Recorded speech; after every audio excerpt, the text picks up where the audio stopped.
Hello everyone, welcome back to this channel. In this video, I will show you the easy and clear steps on how to hide an image preview when you hover on tab Firefox browser.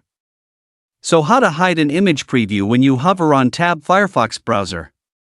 Make sure you keep watching this video until the end. Let's get started right away. Firstly, just go to Firefox browser on your computer or laptop. This is the Firefox browser display. Next, hover the cursor to the top right of the screen. There are lots of menu options here. Next, tap the three-line icon here.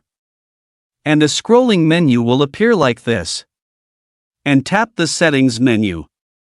Now here you are in the Settings menu. Enter the General menu.